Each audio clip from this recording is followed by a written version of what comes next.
Welcome everyone. I'm Özge Okur. I'm an assistant professor at the Faculty of Technology, Policy and Management of the Delft University of Technology. In this lecture, we will talk about aggregators, which are new actors emerging in the energy system, and how they can control consumers' electricity demand. The learning objectives of this lecture are to understand what an aggregator is and why we need them, and also to understand how they contribute to the energy transition.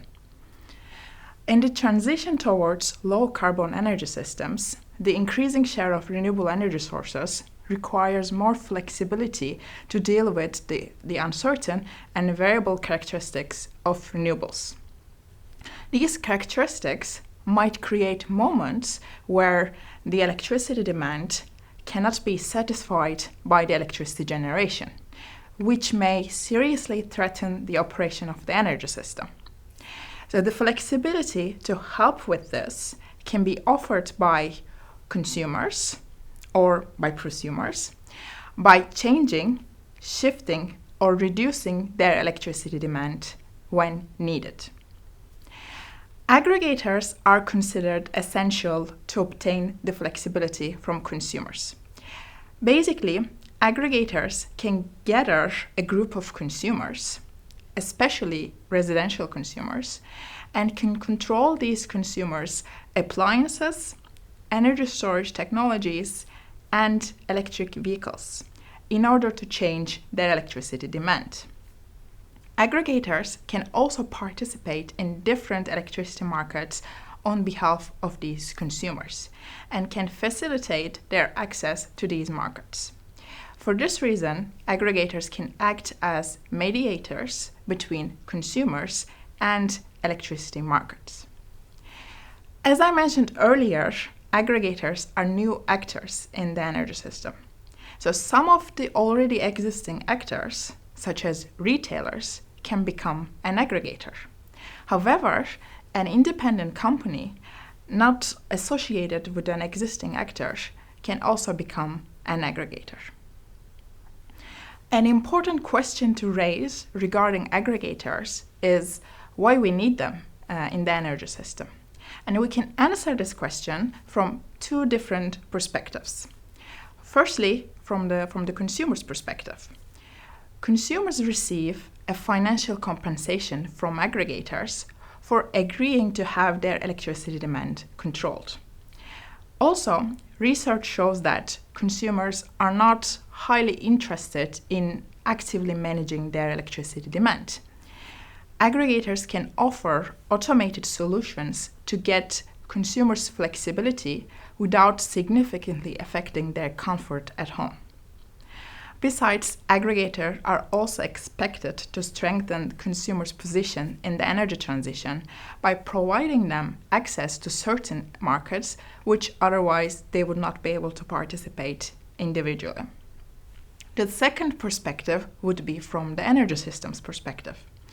Aggregators offer flexibility which can be used by the other actors in the energy system, such as transmission system operators and distribution system operators. So what kind of services can aggregators provide with consumers' flexibility? So here's a list of services aggregators can provide. Aggregators can use consumers' flexibility to help distribution and transmission system operators with congestion management. They can provide power reserves to transmission system operators to maintain the balance between electricity demand and generation in the energy system. Alternatively, they can also balance within their own individual portfolio. Aggregators can also trade flexibility in the electricity markets in order to reduce the electricity demand peaks. So we can call these aggregators business models, since aggregators aim to make financial profits in the electricity markets while providing these services. This figure illustrates an example of the consumer's electricity demand when controlled by an aggregator. You can observe two peak periods in the original electricity demand, shown by the black line, one in the early morning and one in the evening. These peaks are reduced in the blue line since the aggregators shifted the consumers' electricity demand to off-peak periods. This means that consumers will be using less electricity during the peak periods and more during the off-peak periods, which is very useful for the energy system. The off-peak periods also correspond to lower price periods, which in return leads to lower electricity cost for consumers. In the last part of the lecture, we will talk about main barriers aggregators can encounter in the energy system. And these can be divided into 4 categories.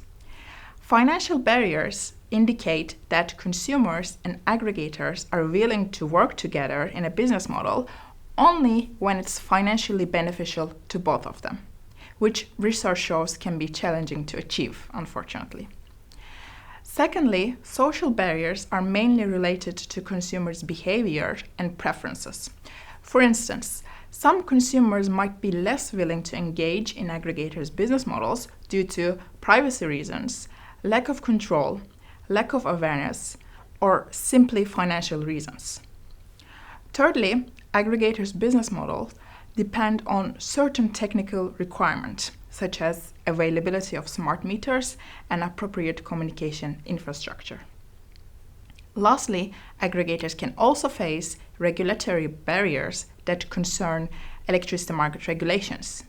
Since aggregators are new actors, their roles are not certainly defined in every country, and they are not allowed to participate in every market. However, when these barriers are overcome, aggregators can play a major role in integrating renewables and can support the energy transition.